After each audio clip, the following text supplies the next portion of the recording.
Listo, chicos, vamos a comenzar. El tema de hoy con lo que corresponde a geografía son los factores del clima. Si bien es cierto, nosotros ya en un momento habíamos estudiado los elementos del clima que vienen a ser los elementos principales que te estoy mencionando, la temperatura, la precipitación, la humedad, la presión atmosférica y los vientos, existen también diferentes factores que también lo hemos trabajado, que es la latitud y la altitud, ¿no es cierto? Pero también existen otro tipo de factores, que es el relieve, la cercanía al mar y las corrientes marinas. Pero vamos a abocarnos esta vez con lo que representa el clima, no a un clima mundial generalizado, sino ahora vamos a abocarnos única y exclusivamente al Perú. ¿Ok? Entonces vamos a hablar como punto número uno lo que es la latitud o posición geográfica del Perú. Cuando hablamos de latitud, estamos hablando de latitud norte, de latitud sur y el eje central, que es el eje ecuatorial. Y es justamente donde se encuentra el Perú. Y tú sabes que cuando la latitud es superior, obviamente el clima va disminuyendo o es muy variado o es mucho más frío y más duro. Perú, justamente por su localización geográfica, es un país de bajas latitudes. Por eso el clima es mucho más tropical, cálido, húmedo y lluvioso. Pero más que nada porque el Perú tiene ese tipo de, o gran cantidad o diversidad de climas, porque supuestamente el Perú tiene la mayor cantidad de climas en el mundo. Es un país perfecto con lo que representa climas, flora y fauna. Es más que nada por las corrientes marinas que hay en el Perú y por la cordillera de los Andes. Bueno, profesor, acá estamos hablando de latitud, perfecto, estamos hablando de parte mundial. Quiero saber un poco más del Perú. Ok, pero los factores que determinan exclusivamente el Perú es la cordillera de los Andes, el anticiclón del Pacífico Sur y las diferentes corrientes marinas, como es la corriente peruana y la corriente del Niño, que en estos momentos te voy a explicar. Vamos a comenzar primero con el anticiclón del Pacífico Sur.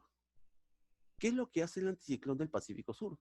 Es una masa de aire frío y seco que desciende en forma arremolinada, como puedes visualizar, sobre la cuenca del Pacífico Sur. Durante el invierno, el anticiclón del Pacífico se aproxima a la costa, enfriando la atmósfera y propiciando la condensación del vapor de agua que hay en la atmósfera. Profesor, yo veo que hay una imagen, pero quisiera que usted me explique un poco mejor. Claro que sí. Entonces, cuando hablamos del anticiclón del Pacífico Sur, estamos hablando de un sistema atmosférico que está en función, pero del Océano Pacífico. Y es gracias al anticiclón que mantiene las condiciones de aire frío y a la vez seco en condiciones normales. ¿A través de qué? A través de los vientos alisios. Profesor, ¿y los vientos alisios qué es?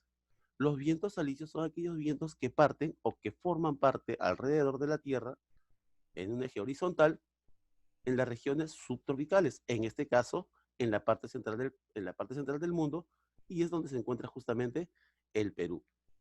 ¿Cómo se origina? Bueno, se origina porque es parte de una circulación atmosférica muy grande, mundial. ¿Qué significa o qué representa este anticiclón del Pacífico Sur?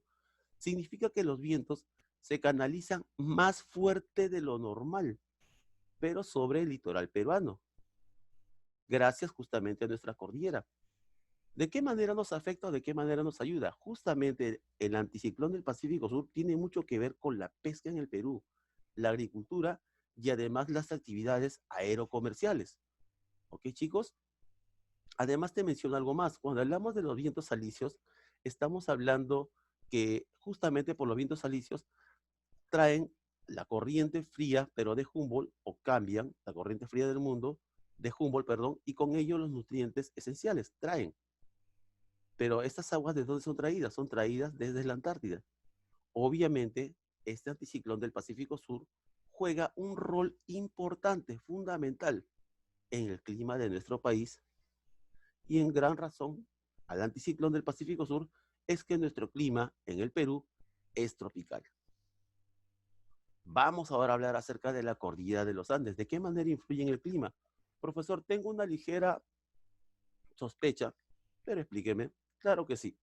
Cuando hablamos de la cordillera de los Andes, Justamente es debido a su altitud que forma una especie de pared y es el factor más importante de la realidad climática del Perú. Es lo que determina realmente el clima en el Perú, la altitud que tiene justamente la cordillera de los Andes.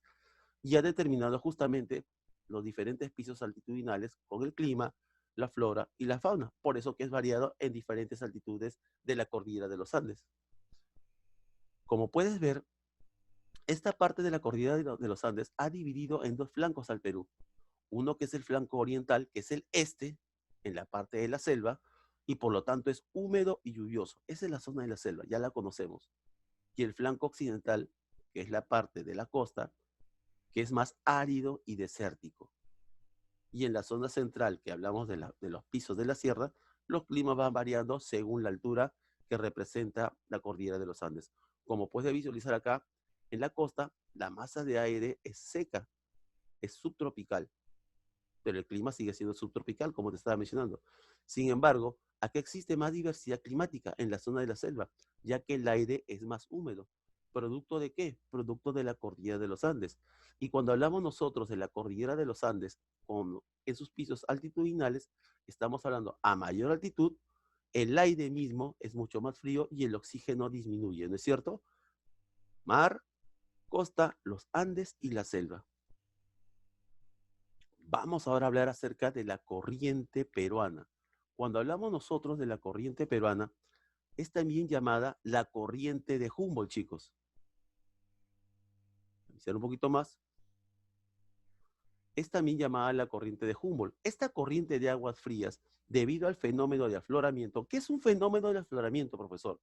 El fenómeno de afloramiento en el mar, por eso es que existe riqueza en el mar, es que en la parte del mar existe aguas a una temperatura, pero en el fondo del mar existen aguas a temperaturas con menor temperatura, o sea, mucho más frías.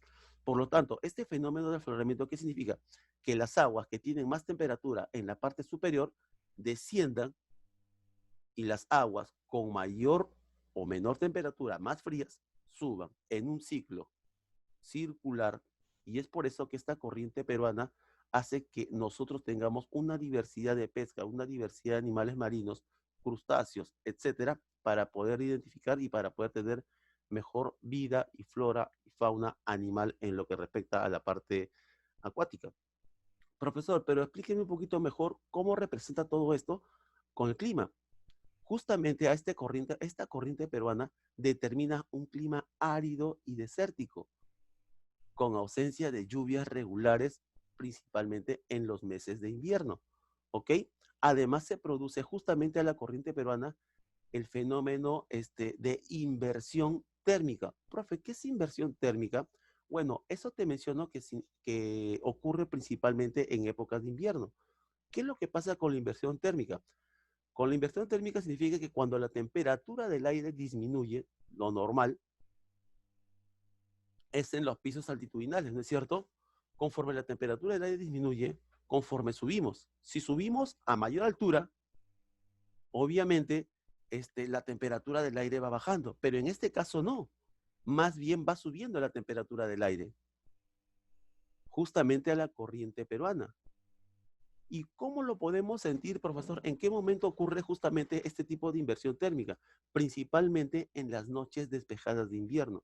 Es por eso que nosotros cuando nos encontramos en determinados días del invierno, hay momentos en los que nosotros no sentimos realmente lo que es la pegada justamente del clima invernal. A eso se refiere con inversión térmica. Ahora, cuando hablamos de corriente peruana, no solamente estamos hablando de un solo tipo, estamos hablando de diferentes tipos, donde las corrientes marinas son de diversas formas, como es el agua tropical superficial, que están en el norte del Perú, el agua ecuatorial superficial y el agua ecuatorial superficial, pero en sus de tres tipos: corriente ecuatorial, corriente del Niño, corriente del Perú, corriente superficial del Perú y contracorriente peruana. Todo lo que corrobora eso, o todo en su conjunto, representa que la corriente peruana en general.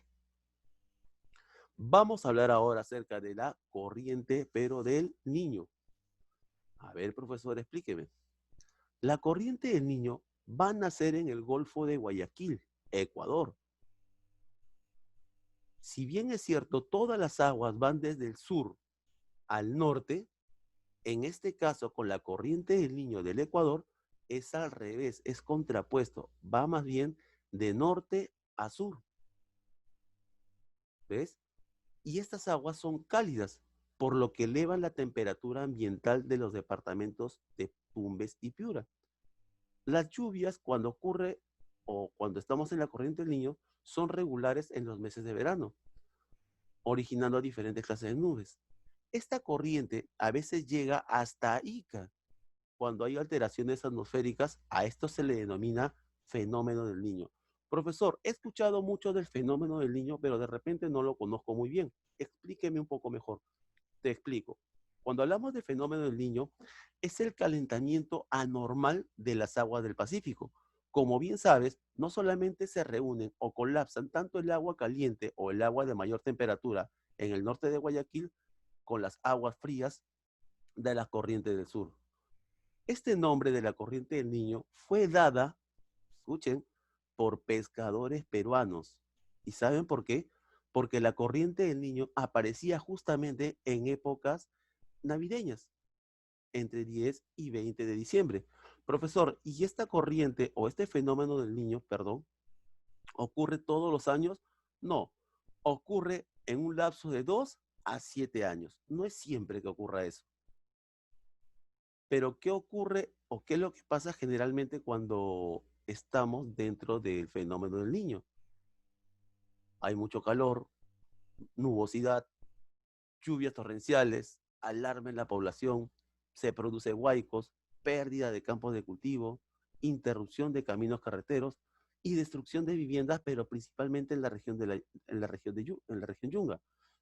Y es por eso que nosotros podemos visualizar y hemos visto y hemos sido partícipes de muchos huaicos que existen, pero no en estos años, sino en diferentes años, ¿no es cierto? ¿Por qué ocurre? Principalmente, ¿por qué? Por el fenómeno del Niño. ¿Cómo ocurre este fenómeno del Niño, profesor? Esto principalmente cuando ocurre es a mitad de año, con los vientos alisios, que son de la parte central del mundo, que soplan ya no de este a oeste, sino de oeste a este, algo diferente. Y las aguas cálidas de Australia y además de Indonesia se desplazan a la corriente del Perú. O sea, van desde el sur hasta el norte, las aguas cálidas, y se encuentran con las aguas frías del Perú. Y esto hace que las aguas cálidas y frías obviamente se unan. Es así como, chicos, podemos visualizar las diferentes formas que nosotros podemos tener para poder entender un poco los factores climáticos del Perú con lo que representa la latitud, altitud, relieve, cercanía, corrientes marinas. Latitud, ya hemos trabajado, el anticiclón del Pacífico Sur, la cordillera de los Andes, la corriente peruana, que está representada por la corriente ecuatorial, corriente del Niño, corriente del Perú, corriente superficial del Perú y contracorriente del Perú. Y algo fundamental, la corriente del Niño, que produce obviamente el fenómeno del Niño, que es contraproducente tanto para la agricultura como para la vida animal y la vida económica del Perú. Es hasta acá cuanto te puedo mencionar.